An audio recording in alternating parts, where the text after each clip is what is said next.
नमस्कार। इसी गांव की संतान, पराव गांव की मिट्टी में जन्म लेने वाले देश के राष्ट्रपति आदरणीय रामनाथ कोविंद जी, आदरणीय श्रीमती सविता कोविंद जी, उत्तर प्रदेश की राज्यपाल श्रीमती आनंदीबेन पटेल, उत्तर प्रदेश के लोकप्रिय मुख्यमंत्री योगी आदित्यनाथ जी, मंच पर विराजमान मंत्रिपरिषद के मेरे साथी, उत्तर प्रदेश मंत्रिपरिषद के मंत्रीगण, सांसदगण, विधायकगण और विशाल संख्या में पधारे आए मेरे प्यारे भाई और बहनों, राष्ट्रपति जी ने जब मुझे कहा था कि मुझे यहां आना है, तभी से मैं आपके पास आकर के गांव वालों से मिलने का इंतजार कर रहा था। आज यहां आकर वाकई मन को बड़ा सुकून मिला, बहुत अच्छा लगा।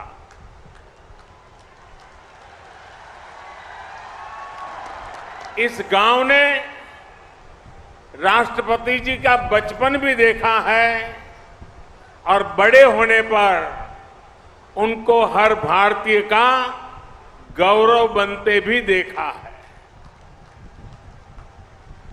यहां आने से पहले राष्ट्रपति जी ने मुझसे इस गांव से कई यादें साझा की। मुझे पता चला कि 5वीं के बाद जब उनका दाखिला 5-6 मील दूर के गांव में करा दिया गया था, तो नंगे पांव स्कूल तक दौड़ते हुए जाते थे। और ये दौड़ सेहत के लिए नहीं होती थी, ये दौड़ इसलिए होती थी कि गर्मी से तपती हुई पगडंडी पर पैर कम झले। सोचिए, ऐसी ही तपती दोपहरी में 5वीं में पढ़ने वाला कोई बालक नंगे पांव अपने स्कूल के लिए दौड़े जा रहा है। जीवन में ऐसा संघर्ष, ऐसी तपस्या इंसान को इंसान बनने में बहुत मदद करती है। आज राष्ट्रपति जी के गांव में आने का यह अनुभव मेरे लिए जीवन की एक सुखद स्मृति की तरह है। भाइयों और बहनों, जब मैं राष्ट्रपति जी के साथ विभिन्न स्थानों को देख रहा था, तो मैंने परोक्ष में भारतीय गांव की कई आदर्श छवियों को महसूस किया। यहां सबसे पहले मुझे पथरी माता का आशीर्वाद लेने का अवसर मिला। ये मंदिर इस गांव की, इस क्षेत्र की आध्यात्मिक आभा के साथ साथ एक भारत श्रेष्ठ भारत का भी प्रतीक है। और मैं कह सकता हूं कि ऐसा मंदिर है जहां देवभक्ति भी है, देशभक्ति भी है। और मैं देशभक्ति इसलिए कह रहा हूं कि राष्ट्रपति जी के पिताजी की सोच को मैं प्रणाम करता हूं, उनकी कल्पना शक्ति को प्रणाम करता हूं। वे अपने जीवन में तीर्थाटन करना, अलग अलग यात्रा स्थानों पर जाना, ईश्वर के आशीर्वाद लेना, इसके लिए कभी घर से निकल जाते थे, कभी बद्रीनाथ गए, कभी केदारनाथ गए, कभी अयोध्या गए, कभी काशी गए, कभी मथुरा गए, अलग अलग स्थान पर गए। उस समय की उनकी आर्थिक स्थिति ऐसी नहीं थी कि गांव के सबके लिए वहां से कोई प्रसाद ले आए, पूरे गांव को कुछ बांट सके। तो उनकी कल्पना बड़ी मजेदार थी कि वो उस तीर्थ क्षेत्र से, उस मंदिर परिसर से एक आध पत्थर ले आते थे और पत्थर यहां पेड़ के नीचे रख देते थे और उस पवित्र स्थान से पत्थर आया है, हिंदुस्तान के कोने कोने से पत्थर आया है, इसके प्रति एक भाव जग जाता था और गांव वालों ने उसे मंदिर के रूप में पूजा की कि फलाने इलाके का पत्थर है, उस फलाने मंदिर के इलाके का पत्थर है, ये फलानी नदी के पास का पत्थर है। इसलिए मैं कहता हूं कि इसमें देव भक्ति भी है और देशभक्ति भी है। राष्ट्रपति जी के पिताजी इस मंदिर में पूजा किया करते थे।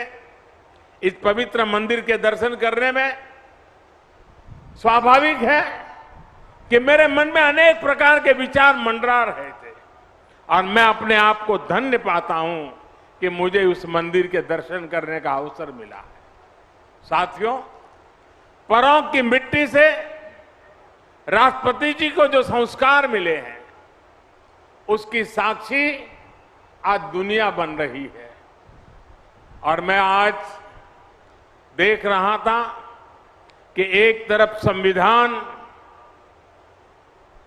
दूसरी तरफ संस्कार, और आज गांव में राष्ट्रपति जी ने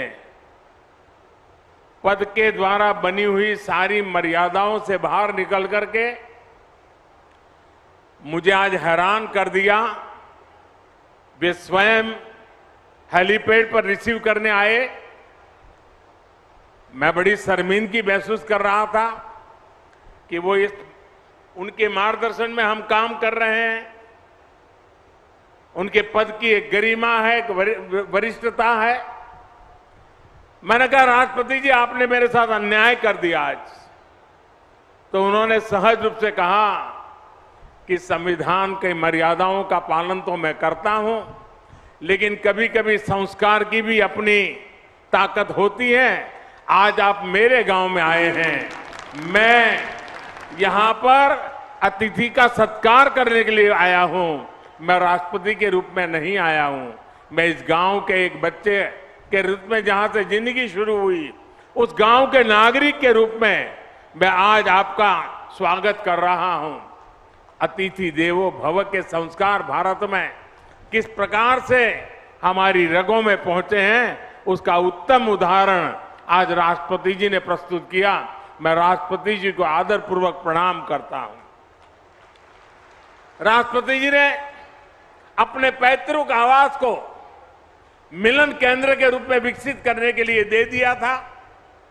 आज वो विमर्श और ट्रेनिंग सेंटर के तौर पर महिला सशक्तिकरण को नई ताकत दे रहा है। उनके प्रयास से यहां अंबेडकर भवन के रूप में बाबा साहेब का आदर्शों को प्रेरणा केंद्र भी बनाया गया है। मुझे विश्वास है भविष्य में प्रमुख आपके सामूहिक प्रयासों से विकास के रास्ते पर और भी तेजी से आगे बढ़ेगा और देश के सामने ग्रामीण विकास का मॉडल पेश करेगा। साथियों, हम कहीं भी क्यों न पहुंच जाए, बड़े बड़े शहरों या दुनिया के किसी भी कोने में क्यों न बस जाए, अगर हमने अपने गांव को जिया है तो हमारा गांव हमारे भीतर से कभी नहीं निकलता है। वो हमारी रगों में बस जाता है, वो हमारी सोच में हमेशा रहता है। हम इसलिए कहते हैं कि भारत की आत्मा गांव में बसती है, क्योंकि गांव हमारी आत्माओं में बसता है। आज जब देश अपनी आजादी का अमृत महोत्सव मना रहा है, तो ग्रामीण भारत के लिए, हमारे गांवों के लिए हमारे सपने और भी महत्वपूर्ण हो जाते हैं। हमारे स्वाधीनता संग्राम के दौरान महात्मा गांधी भारत की आजादी को भारत के गांव से जोड़कर देखते थे। भारत का गांव यानी जहां आध्यात्म भी हो, आदर्श भी हो। भारत का गांव यानी जहां परंपराएं भी हो और प्रगतिशीलता भी हो। भारत का गांव यानी जहां संस्कार भी हो और सहकार भी हो, जहां ममता भी हो और समता भी हो। आज आजादी के अमृतकाल में ऐसे ही गांवों का पुनर्गठन, उनका पुनर्जागरण, ये हमारा कर्तव्य है। आज इसी संकल्प को लेकर देश गांव, गरीब, कृषि, किसान और पंचायती लोकतंत्र के विभिन्न आयामों में काम कर रहा है। आज भारत के गांव में सबसे तेज गति से सड़कें बन रही हैं। आज भारत के गांवों में तेज गति से ऑप्टिकल फाइबर बिछाया जा रहा है। आज भारत के गांवों में तेज गति से घर बन रहे हैं, एलईडी स्ट्रीट लाइटें लग रही हैं। शहरों के साथ साथ हमारे गांव में भी विकास के हर मार्ग पर कदम से कदम मिलाकर के चले, ये नए भारत की सोच भी है और नए भारत का संकल्प भी है। आप सोचिए, क्या किसी ने कल्पना की थी कि एक दिन खेती से जुड़े मुश्किल से मुश्किल काम अब ड्रोन के जरिए से भी होना शुरू हो जाएगा? लेकिन आज देश इस दिशा में आगे बढ़ रहा है। मुझे बताया गया है कि यहां इस गांव में भी 300 से ज्यादा लोगों को स्वामित्व के तहत घरौनी दी जा चुकी है, प्रॉपर्टी के कागज दिए जा चुके हैं। टेक्नोलॉजी के जरिए कैसे किसान की सुविधा और आमदनी दोनों बढ़े, इस दिशा में तेजी से काम किया जा रहा है। साथियों, हमारे गांवों के पास सबसे ज्यादा सामर्थ्य है, सबसे ज्यादा श्रम शक्ति है और सबसे ज्यादा समर्पण भी है। इसलिए भारत के गांवों का सशक्तिकरण हमारी सरकार की सर्वोच्च प्राथमिकताओं में से एक है।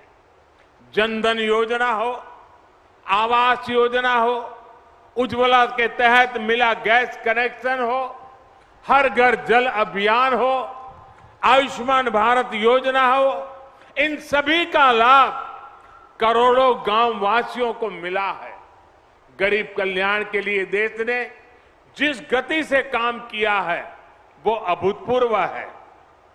अब देश का एक लक्ष्य है हर योजना का 100% लाभ 100% लाभार्थियों तक पहुंचाना, यानी 100% सशक्तिकरण। न कोई भेदभाव, न कोई फर्क, यही तो सामाजिक न्याय है। समरसता और समानता का बाबा साहब का यही वो सपना था जिसे आधार बनाकर उन्होंने हमें हमारा संविधान दिया था। बाबा साहब का वो सपना आज पूरा हो रहा है। देश उस दिशा में आगे बढ़ रहा है। साथियों, आज का ये अवसर एक और बात के लिए बहुत ऐतिहासिक है और ये बात सभी के लिए नोट करने वाली है, क्योंकि ये देश के लोकतंत्र की ताकत, देश के गांव की ताकत को एक साथ दिखाती है। यहां इस मंच पर आदरणीय राष्ट्रपति जी, यूपी की राज्यपाल आनंदीबेन पटेल और मुख्यमंत्री योगी आदित्यनाथ जी उपस्थित हैं। मुझे भी अपने आप सब देशवासियों ने देश की सेवा के लिए इतना बड़ा दायित्व सौंपा है। हम चारों लोग किसी न किसी छोटे गांव या कस्बे से निकलकर यहां तक पहुंचे हैं। मेरा जन्म भी गुजरात के एक छोटे से कस्बे में हुआ था। गांव की संस्कृति, संस्कार और हमारे यहां जुड़े संघर्षों ने हमारे जी से जैसे कितने ही लोगों को तनासा, हमारे संस्कारों को मजबूत किया। यही हमारे लोकतंत्र की ताकत है। भारत में गांव में पैदा हुआ गरीब से गरीब व्यक्ति भी राष्ट्रपति, प्रधानमंत्री, राज्यपाल, मुख्यमंत्री के पद तक पहुंच सकता है। लेकिन भाइयों और बहनों, आज जब हम लोकतंत्र की इस ताकत की चर्चा कर रहे हैं तो हमें इसके सामने खड़ी परिवारवाद जैसी चुनौतियों से भी सावधान रहने की जरूरत है। ये परिवारवाद ही है जो राजनीति ही नहीं बल्कि हर क्षेत्र में प्रतिभाओं का गला गोंदता है, उन्हें आगे बढ़ने से रोकता है। वैसे साथियों, मैं जब परिवारवाद के खिलाफ बात करता हूं तो कुछ लोगों को लगता है कि ये राजनीतिक बयान है, मैं किसी राजनीतिक दल के खिलाफ बात कर रहा हूं, वैसा प्रचार होता है। मैं देख रहा हूं कि जो लोग परिवारवाद की मेरी व्याख्या में सही बैठते हैं वो मुझसे भड़के हुए हैं, गुस्से में हैं। देश के कोने कोने में ये परिवारवादी मेरे खिलाफ अब एकजुट हो रहे हैं। वो इस बात से भी नाराज है कि क्यों देश का युवा परिवारवाद के खिलाफ मोदी की बातों को इतना गंभीरता से ले रहा है। साथियों, मैं इन लोगों को कहना चाहता हूं कि मेरी बात का गलत अर्थ न निकाले। मेरी किसी राजनीतिक दल से या किसी व्यक्ति से कोई व्यक्तिगत नाराजगी नहीं है। मैं तो चाहता हूं कि देश में एक मजबूत विपक्ष हो, लोकतंत्र को समर्पित राजनीतिक पार्टियां हो। मैं तो चाहता हूं कि परिवारवाद के शिकंजे में फंसी पार्टियां खुद को इस बीमारी से मुक्त करें, खुद अपना इलाज करें, तभी भारत का लोकतंत्र मजबूत होगा, देश के युवाओं को राजनीति में आने का ज्यादा से ज्यादा अवसर मिलेगा। खैर, परिवारवादी पार्टियों से मैं कुछ ज्यादा ही उम्मीद कर रहा हूं, इसलिए मैं आपके बीच भी कहूंगा कि हमारी जिम्मेदारी है कि हम देश में परिवारवाद से जैसी बुराइयों को न पनपने दें। गांव के गरीब का बेटा, गांव के गरीब की बेटी भी राष्ट्रपति, प्रधानमंत्री बन सके, इसके लिए परिवारवादी पार्टियों को रोका जाना बहुत जरूरी है। साथियों, राष्ट्रपति जी के इस गांव में आज आकर के मैं उपहार स्वरूप कुछ मांगने आया हूं। मैं कुछ मांगना चाहता हूं। आपको लगेगा एक कैसा प्रधानमंत्री है, हमारे गांव में आया, लाया कुछ नहीं और मांग रहा है हमसे।